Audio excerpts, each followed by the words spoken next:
जय हिंद बच्चों। इस समय आप लोग महामना इंस्टीट्यूट के यूट्यूब चैनल से जुड़े हुए हैं और इस चैनल में मैं आप सबका स्वागत करता हूं। आज हम लोग class 11th physics Hindi medium NCERT book के 4th चैप्टर को पढ़ेंगे और 4th चैप्टर में हम लोग 4th चैप्टर का नाम है समतल में गति यानी मोशन इन ए प्लेन।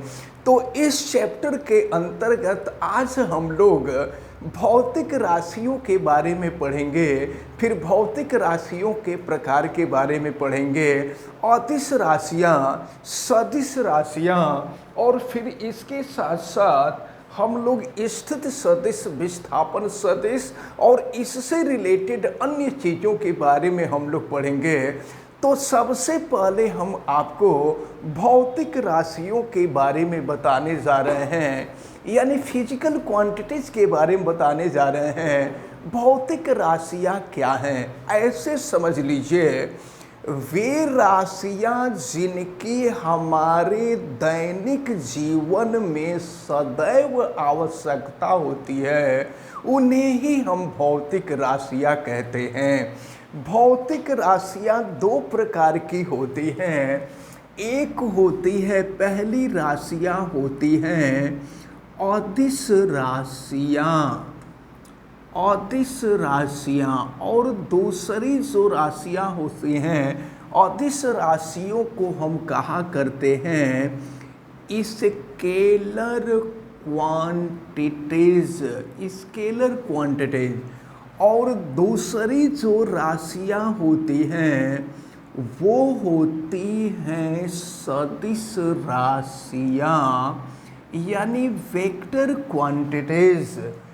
तो अब हम लोग इन दोनों के डिफिनीशन देखेंगे कि इन दोनों की डिफिनीशन क्या होती है। देखें तो सबसे पहले हम अदिश राशियों के बारे में पढ़ें। देखिए, राशि को व्यक्त करने के लिए किसी भी राशि में दो चीज़ें होती हैं। एक उसका परिमाण होता है, परिमाण का मतलब आंकिक मान। जैसे हम कहें कि यहाँ से 5 या 5 मीटर प्रति सेकंड हम कहें तो 5 जो है परिमाण है और मीटर पर सेकंड अगर वेग है तो वेग निश्चित दिशा को प्रदर्शित करता है। यानी किसी भी भौतिक राशि को अगर हमें व्यक्त करना होगा तो दो चीज़ों की आवश्यकता पड़ेगी। एक होगा परिमाण, परिमाण माने उसका आंकिक मान, और दूसरा होगा दिशा। तो समझिए, मैं आपको अदिश राशियों की डिफिनीशन बतलाने जा रहा हूँ। देखें, वे राशियाँ जिनको व्यक्त करने के लिए केवल परिमाण की आवश्यकता होती है, दिशा की नहीं, तो उन राशियों को हम अदिश राशियाँ कहते हैं। अदिश राशियों का अगर हम उदाहरण देखें तो द्रव्यमान अदिश राशि है, दूरी अदिश राशि है, चाल अदिश राशि है, और इसी तरह से अगर हम देखें तो आयतन, घनत्व, दाब, कार्य, ऊर्जा, शक्ति, ये सब जितनी राशियां हैं ये अदिश राशियां होती हैं। इनको व्यक्त करने के लिए केवल परिमाण की आवश्यकता होती है, दिशा की आवश्यकता नहीं होती है। अब इसके बाद दूसरी जो राशि है वो सदिश राशियां हैं यानी वेक्टर क्वांटिटीज हैं। तो सदिश राशियां क्या हैं? वे राशियां जिन्हें व्यक्त करने के लिए परिमाण के साथ साथ दिशा की भी आवश्यकता होती है, उन्हें हम सदिश राशियां कहते हैं। अब जैसे हम ये कहें कि यहाँ से 5 किलोमीटर पूरब के तरफ हमें जाना है, तो 5 जो है परिमाण है और किलोमीटर पूरब जो है यह दिशा है। तो आप इसको याद रख रहिएगा, सदिश राशि को व्यक्त करने के लिए परिमाण के साथ साथ दिशा की भी आवश्यकता होती है। अब इसका अगर हम उदाहरण देखें तो विस्थापन सदिश राशि है, वेग सदिश राशि है, त्वरण सदिश राशि है, बल सदिश राशि है। अब इसी तरह से ढेर सारी राशियां हैं जो सदिश राशि हैं। अब जैसे भार हुआ तो भार भी सदिश राशि है, भार की दिशा हमेशा नीचे की तरफ होती है। संवेग है, आवेग है, गुरुत्वीय त्वरण है, फिर चुंबकीय क्षेत्र है, धारा घनत्व है। तो ये सब जो राशियां हैं ये सदिश राशियों के उदाहरण हैं। अब हम आपको स्थिति सदिश और विस्थापन सदिश के बारे में बताएंगे।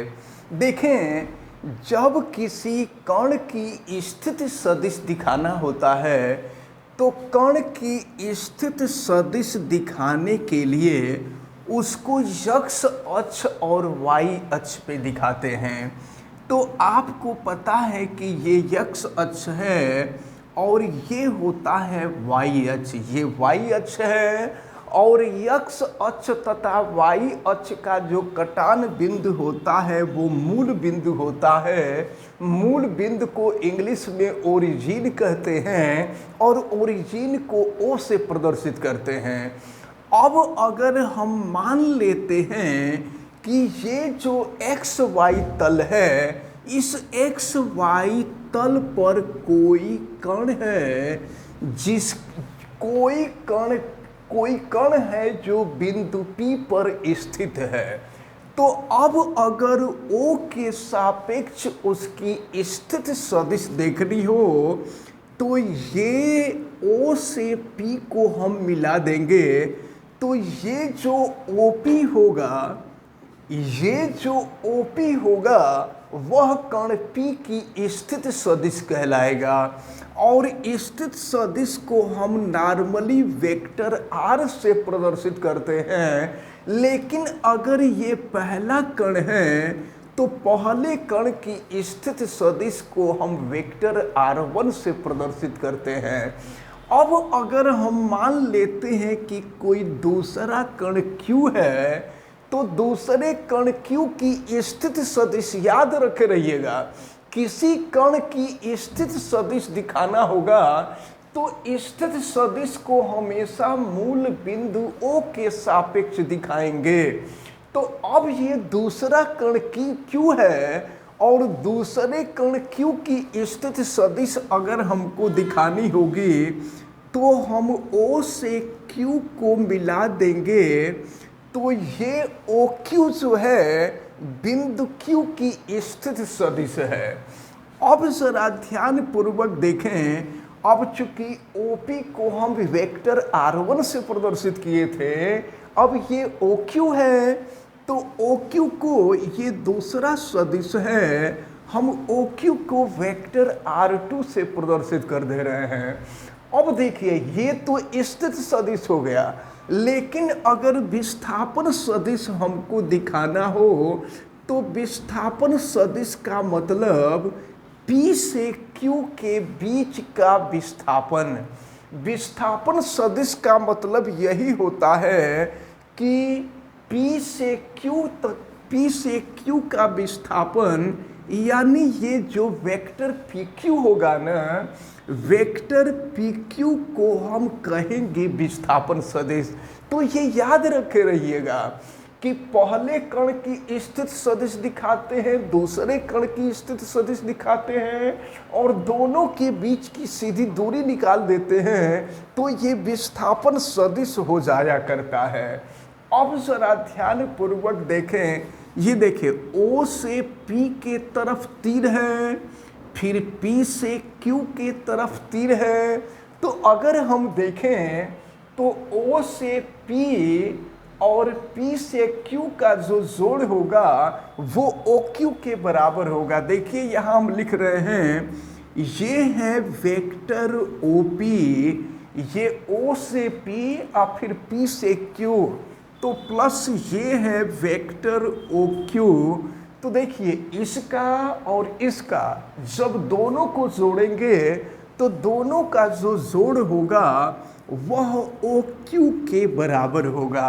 अब जरा हम मान रखते हैं, देखिए OP का जो मान है वह वेक्टर R1 है और OQ नहीं, देखिए यहाँ OP प्लस PQ हो जाएगा, PQ। तो अब जो है PQ हमको ज्ञात करना है और फिर ये इक्वल टू OQ, तो OQ की जो स्थित सदिश है ये वेक्टर R2 है। तो अब इस प्रकार अगर हमको PQ की स्थित सदिश निकालनी है तो ये हो जाएगा vector R2 minus vector R1। यानी अगर हमको विस्थापन सदिश निकालना हो तो अगर हमको PQ का विस्थापन सदिश निकालना हो और अगर P की स्थित सदिश हमें मालूम है, Q की स्थित सदिश मालूम है, तो Q के स्थित सदिश में से P के स्थित सदिश को हम घटा देते हैं तो हमें विस्थापन सदिश ज्ञात हो जाता है। अब इसके बाद हम लोग देखेंगे कि सदिश राशियों को कैसे निरूपित किया जाता है। अब हम लोग सदिश राशियों का निरूपण देखेंगे। सदिश राशियों का निरूपण यानी representation of vector quantities, representation of vector quantities. तो अब हम आपको बता दें कि अगर किसी भी सदिश राशि को व्यक्त करना होता है ना, तो किसी भी सदिश राशि को व्यक्त करने के लिए हम उस सदिश राशि को तीर से प्रदर्शित करते हैं, एरो से प्रदर्शित करते हैं, या इसको हम बाण भी कह सकते हैं, बाण से प्रदर्शित करते हैं। तो ये सदिश राशि है और ये जो पिछला वाला भाग होता है इसको सदिश का पुच्छ कहते हैं। पुच्छ, पुच्छ यानी टेल, जिसको नॉर्मली पूंछ कहा करते हैं लोग। अब इसके बाद ये जो अगला वाला भाग है इसको हम सिर कहा करते हैं या सिर को हेड भी कहते हैं। तो याद रखे रहिएगा यह सदिश राशि का पुच्छ है और यह सिर या शीर्ष भी कहलाता है। एक चीज और हम आपको बता दें कि किसी भी सदिश राशि की दिशा वही होती है जो तीर की दिशा होती है, यानी तीर जिस दिशा में होगा सदिश राशि की दिशा भी उधर के ही तरफ होगी। और दूसरी चीज ये मैं बता दूं कि तीर की जो लंबाई होती है वो सदिश के परिमाण को व्यक्त करती है। तो सदिश के परिमाण का मतलब क्या हुआ, अगर तीर छोटा होगा तो इसका मतलब ये हुआ कि सदिश का परिमाण कम है, और अगर तीर लंबा है इसका मतलब ये हुआ कि सदिश का परिमाण ज़्यादा है। तो इन बातों को याद रखे रहिएगा। और परिमाण का मतलब होता है आंकिक मान। जैसे मान लीजिए अगर हमको कोई सदिश PQ प्रदर्शित करना है तो PQ के ऊपर हम तीर लगा देंगे। तो जहाँ कहीं भी तीर लगा होगा ना, आप समझ जाइएगा कि वो सदिश राशि है, और अगर तीर नहीं लगा होगा तो वो सदिश राशि नहीं है। तो इसको आप अच्छी तरह से याद रखे रहेंगे। तो देखिए आज के वीडियो में हम आप लोगों को ये जो 4th चैप्टर है, आज 4th चैप्टर शुरुआत किया गया है, जिसमें हम आपको भौतिक राशियों के बारे में, भौतिक राशियों के प्रकार, अदिश राशियाँ, सदिश राशियाँ, और इसके साथ साथ आपको स्थित सदिश, फिर विस्थापन सदिश, और फिर इसके बाद हम आप लोगों को सदिश राशियों का निरूपण बताए हैं।